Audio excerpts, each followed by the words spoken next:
বিশ্বাস করেন, বিএনপির তারেক রহমান তিনি যদি চান এদেশে দিন কায়েম করবেন, আল্লাহর কসম করে বলছি তিনি দিন কায়েম করতে পারবেন না।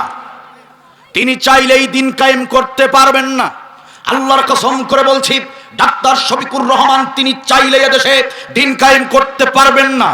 আল্লাহর কসম করে বলছি, পীর সাহেব চরমনাই তিনি চাইলেই এদেশে দিন কায়েম করতে পারবেন না। হেফাজতে ইসলাম ইচ্ছা করলে এদেশে দিন কায়েম করতে পারবে না। কারণ এই দিন কায়েমের জন্য সবার আগে যাদের ভূমিকা প্রয়োজন তারা হলো এদেশের 92% মুসলমান। কথা বলে ঠিক কিনা? এদেশের 92% মুসলমান। তারা যখন যেদিন দিন কায়েম চাইবে সেই দিন এদেশে দিন কায়েম সম্ভব। কথা বলে ঠিক কিনা? যদি বলেন যে হযরতে আলী তোমার কলিজাটা কেটে আমার হাতে দাও, আমি আলী আমার কলিজা নিজে কেটে আপনার হাতে তুলে দিতে পারি নবীজি। কিন্তু আপনি সত্যিকারের রসুল, আপনি রিসালাতের দায়িত্ব নিয়ে পৃথিবীতে এসেছেন। ওই সূর্যের আলো যেমন সত্য তেমনি আপনি রসুল, এটাও তেমনই সত্য। সেই রসুলুল্লাহ শব্দ আমাকে কাটতে বলবেন না। রসুলুল্লাহ শব্দ আমি কাটতে রাজি নই, বরং কলিজা কাটতে বলেন। কলিজা কেটে আপনার হাতে দিতে আমি রাজি আছি। সবাই রাগে ক্ষোভে গড়গড় করতেছে।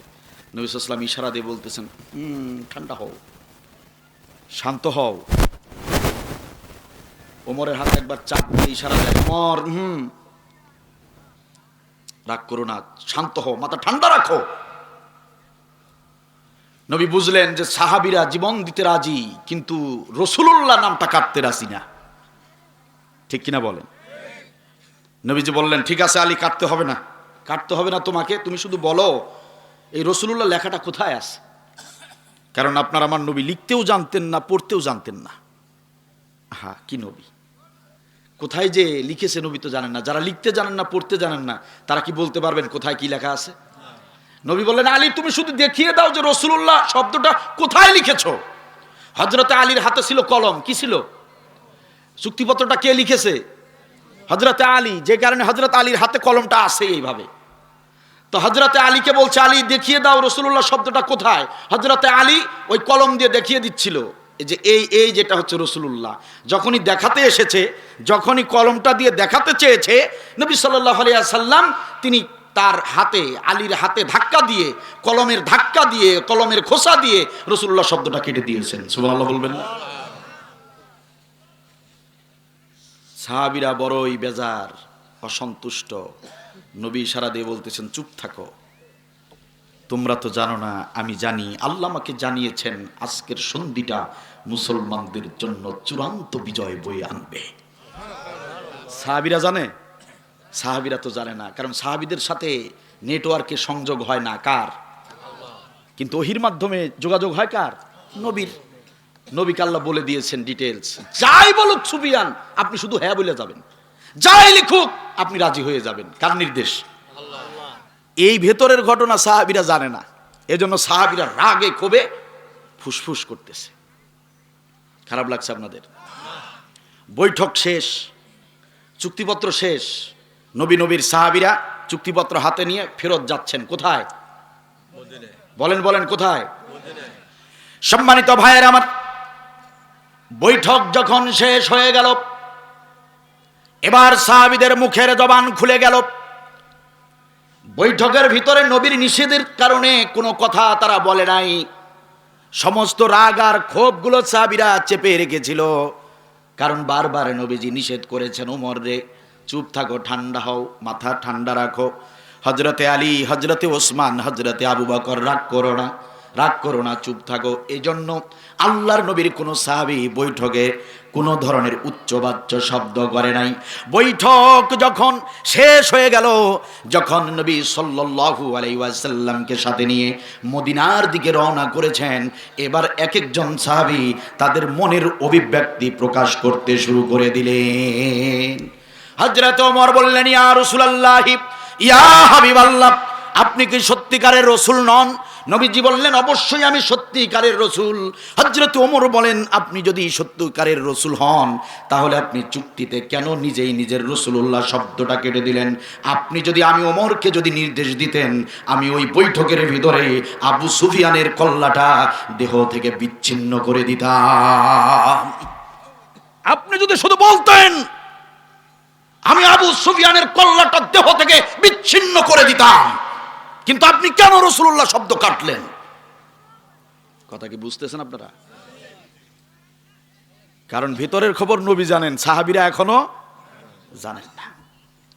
হযরতে আলী চোখের পানি ছেড়ে দিয়েছেন, ইয়া রাসূলুল্লাহ, পৃথিবীতে যতদিন ধরে জন্ম নিয়েছি এতটা কষ্ট মনে হয় কখনো পাইনি। আজকে যে কষ্টটা পেয়েছি, রসুলের নাম কেটে দেওয়া হলো, চুক্তিতে যা লেখা হলো সব তাদের পক্ষে, এটা তো ওদের স্পষ্ট বিজয়, আমাদের পরাজয় হয়ে গেল। বাহ্যিকভাবে তাই না? বাহ্যিকভাবে তাই মনে হচ্ছে যে সব দিক দিয়ে ওরা জিতে গেল আর মুসলমানরা হেরে গেল, চুক্তিতেই হেরে গেল। সম্মানিত ভাইয়ের আমার, প্রত্যেক সাহাবীরা যখন মনে কষ্ট নিয়ে নবীকে কথাগুলো বলছিলেন, আল্লাহ রাব্বুল আলামিন জিবরিল আমিনকে ডেকে বললেন, জিবরিল আমিন রে, ও জিবরিল আমিন, দেরি করো না, দেরি করো না। আমার হাবিবকে সাহাবীরা ঘেরাও করেছে। আমার হাবিবকে এক একজন এক এক সাহাবী প্রশ্ন করছে, কেন এই চুক্তি করা হলো? যেখানে আমাদের পক্ষে কোনো কথা লেখা হলো না, যেখানে মুসলমানদের পক্ষে কোনো কথা নাই, যেখানে সব কাফেরদের পক্ষে লেখা, সেখানে আপনি কেন চুক্তি করলেন, কেন স্বাক্ষর করলেন? আমার নবীর সাহাবীরা নবীকে জিজ্ঞাসা করছে, ও জিবরিল আমিন, আমি তো আমার নবীকে জানিয়ে দিয়েছিলাম আপনি রাজি হয়ে যান, আপনি চুক্তিতে স্বাক্ষর করবেন। এজন্য আমার নবী সব অসম চুক্তি হবার পরেও স্বাক্ষর করেছে। কিন্তু আমার নবীর সাহাবীরা তো জানে না, নবীর সাহাবীদেরকে তো আমি জানাইনি। আমি আল্লাহ নবীর সাহাবীদেরকেও জানাতে চাই, নবীর সাহাবীদের মাধ্যমে তামাম পৃথিবীর মানুষদেরকে জানাতে চাই, আজকের যে হুদাইবিয়ার সন্ধিটা হলো, এই সন্ধিতে লেখা যাই থাক না কেন, এই সন্ধির মাধ্যমে মুসলমানদের স্পষ্ট বিজয় ঘটবে। ও জিবরিল আমিন, দেরি করো না, দেরি করো না। এই মুহূর্তে আমার নবীর দরবারে যাও, নবীর দরবারে গিয়ে গোটা একটা সূরা নাজিল করে দাও।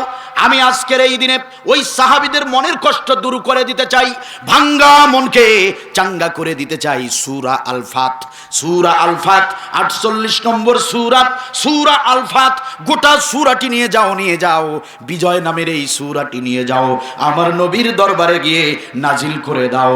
আর আমার নবীর সাহাবীদেরকে তথা তামাম বিশ্বের মুসলমানদেরকে জানিয়ে দাও, আবু সুফিয়ানের সঙ্গে আজকে যে চুক্তিটা হয়েছে, বাহ্যিকভাবে মনে হচ্ছে মুসলমানদের জন্য পরাজয়, কিন্তু না না না, আমি আল্লাহ বলে দিচ্ছি, আজকের এই হুদাইবিয়ার সন্ধিটা হচ্ছে মুসলমানদের স্পষ্ট বিজয়। হযরতে জিবরিল আমিন ছুটে এসেছেন নবীর দরবারে। নবীর সাহাবীরা নবীকে বলছেন, ইয়া রাসূলুল্লাহ, কেন এই চুক্তি করলেন, কি দরকার ছিল এই চুক্তির? এমন মুহূর্তে জিবরিল আমিন এসে হাজির হয়েছেন। ইয়া রাসূলুল্লাহ, ইয়া হাবিবাল্লাহ, আপনার সাহাবীদেরকে জবাব দিয়ে দেন, আপনার সাহাবীরা যেটা জানে না সেটা জানিয়ে দেন। আল্লাহ রাব্বুল আলামিন সূরা ফাত আপনার উপর নাজিল করে দিয়েছেন। আল্লাহ রাব্বুল আলামিন আজকের এই হুদাইবিয়ার সন্ধি সম্পর্কে আপনার সাহাবীদেরকে জবাব দিয়েছেন, ইন্না ফাতাহনা লাকা ফাতহাম মুবিনা। চিৎকার দেবেন আল্লাহু আকবার। আল্লাহ রাব্বুল আলামিন নাজিল করলেন সূরা আল ফাত। প্রথম আয়াতে আল্লাহ রাব্বুল আলামিন বললেন, ইন্না ফাতাহনা লাকা ফাতহাম মুবিনা। ওগো নবীজি, ওগো নবীজি, আমি আল্লাহ রাব্বুল আলামিন ঘোষণা করছি, ওগো নবীজি, আপনি আপনার সাহাবীদেরকে জানিয়ে দিন, ওগো নবীজি, আপনি তামাম উম্মতকে, তামাম উম্মতদেরকে আপনি জানিয়ে দিন, আজকের এই হুদাইবিয়ার সন্ধি এটা মুসলমানদের কোনো ক্ষতিকর সন্ধি নয়, এটা মুসলমানদের জন্য কোনো পরাজয় নয়, বরং আমি আল্লাহ বলে দিচ্ছি ফাতহাম মুবিনা, এটা হচ্ছে স্পষ্ট বিজয়। এই সন্ধিটা হলো মুসলমানদের চূড়ান্ত বিজয়। চিৎকার দেব না আল্লাহু আকবার। কথা কার? কথা কার?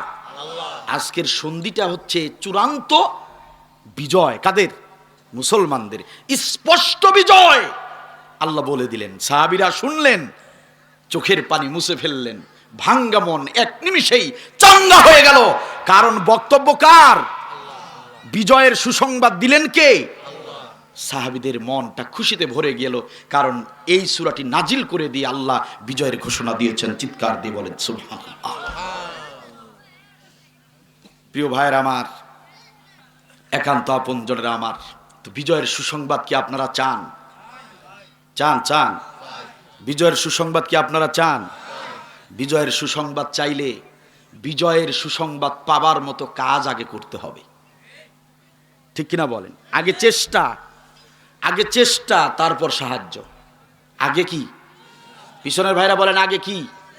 আগে চেষ্টা তারপরে সাহায্য। সেই চেষ্টা আছে কি? চেষ্টা করতে হবে।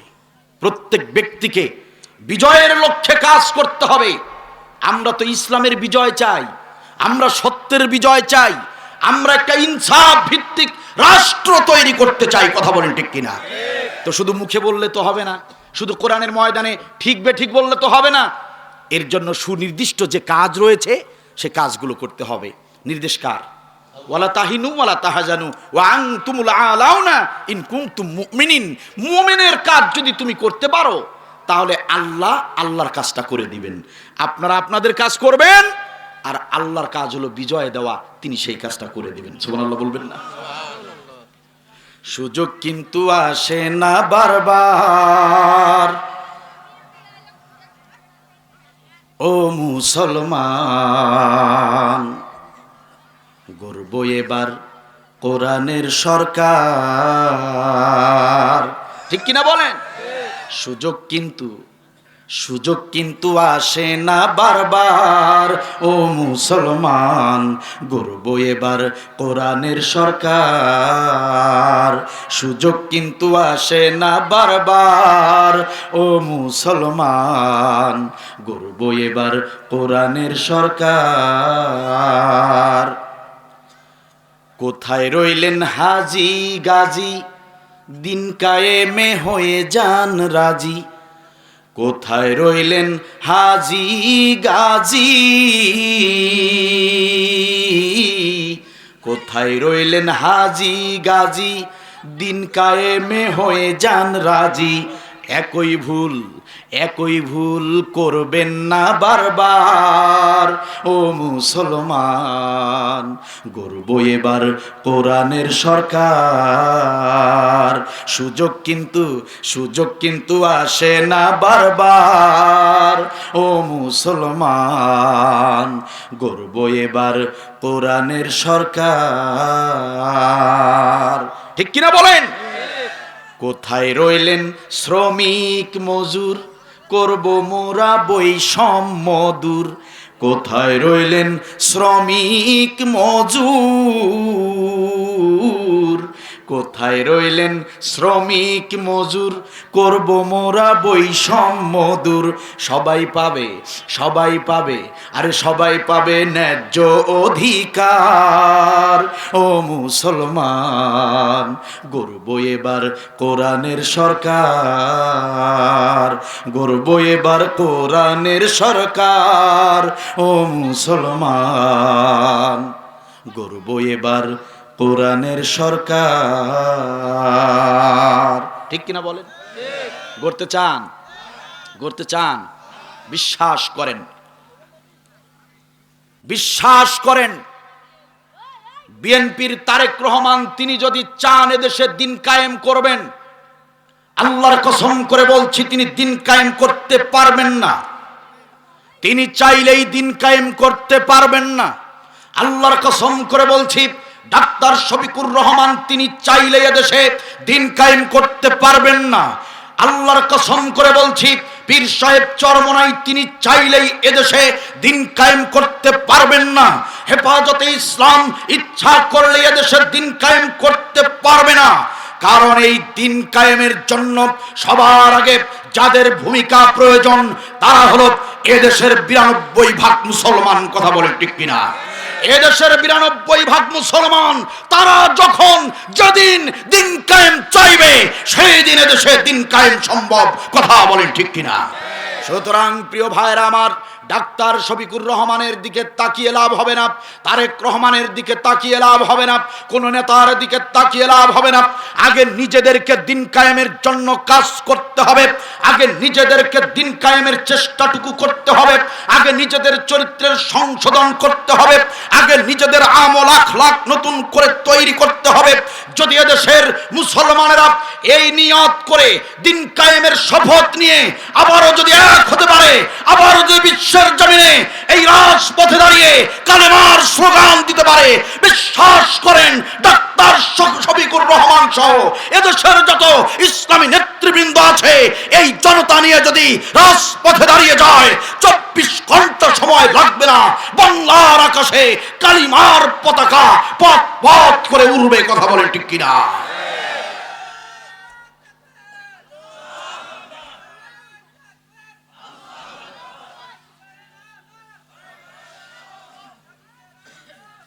সম্মানিত ভাইরা, সুতরাং নেতা চাইলেই হবে না, আমাদেরকেও চাইতে হবে, তবেই সম্ভব। কথা কি বুঝতেছেন? কোন একটা দল দিন কায়েম চাইলেই হবে না, বরং আপামর জনসাধারণ আমাদের সবাইকে দিন কায়েম চাইতে হবে। ঠিক কিনা বলে? নতুবা সম্ভব হবে না। আপনারা কি চান সবাই দিন কায়েম হোক? তাহলে শুনুন তো আল্লাহ তাআলা কি বললেন। আসুন তো আল্লাহর ভাষায় শুনি। যে আয়াতের একটি অংশ বিশেষ আমি তিলাওয়াত করেছি, এখানে আল্লাহ রাব্বুল আলামিন 3টি আমলের কথা বলেছেন। এই আয়াতের ভিতরে 3টি আমলের কথা বলেছেন। কয়টি আমল? 3টি আমলের নির্দেশ দিয়েছেন কে? আল্লাহ বলেছেন এই সূরা ফাত সর্বশেষ আয়াতে আমি আল্লাহ তাআলা তোমাদের জন্য 3টি আমলের নির্দেশ দিলাম। এই 3টি আমল যদি করতে পারো তাহলে হাসরের ময়দানে তোমরা নবীর অনুসারী হিসেবে পরিচয় দিতে পারবে। সুবহানাল্লাহ বলবেন না? এই 3টি আমল থাকলে তোমরা নবীর উম্মত হিসেবে পরিচয় দিতে পারবে, নবীর শাফায়াত পেয়ে জান্নাতে যেতে পারবে। সুবহানাল্লাহ বলবেন না? কথা কার? আল্লাহর কথা। আমি কি বলবো? আমি কি বলবো সেই আমলগুলোর কথা? কোরআনের মূল আলোচনা শুরু হয়ে গেল। এখন কঠিন থেকে কঠিনতর কথা হবে, তিক্ত থেকে বড় তিক্তকর কথাগুলো হবে। যাদের বুকের ভিতরে ঈমান আছে তাদের ভিতরে জোশ পয়দা হয়ে যাবে, তাদের ঈমান আরো চাঙ্গা হয়ে যাবে। আল্লাহর কসম করে বলছি, যাদের ভিতরে নেফাকি রয়েছে, যারা মুনাফিক, এই আলোচনা এখন শুনলে তাদের অন্তরে জ্বালা পোড়া শুরু হয়ে যেতে পারে। তবে হ্যাঁ, যদি তওবার নিয়ত থাকে তাহলে মাথাটা নিচু করে কোরআনের কথাগুলো শুনুন, মনে মনে তওবা করে বাড়িতে ফিরে যান, কোরআনের পথে ফিরে আসেন। আজকের এই আলোচনা আপনার জীবনটাকে বদলে দিতে পারে ইনশাআল্লাহ। আমি কি কোরআনের সেই কঠিন কথাগুলো আল্লাহর ভাষায় বলবো? আমি কি বলে দেব প্রিয় ভাইরা? আল্লাহ রাব্বুল আলামিন বলেন, গোলামেরা শোনো, 3টি আমল যদি পৃথিবীতে তোমরা করে আসতে পারো, 3টি আমল যদি তোমরা পালন করতে পারো, হাসরের ময়দানে তোমরা নবীর অনুসারী হয়ে নবীর সঙ্গে তোমরা জান্নাতে চলে যাবে। সুবহানাল্লাহ বলে। 3টি আমল যদি করো তাহলে তোমরা হবে নবীর অনুসারী, নবীর উম্মত।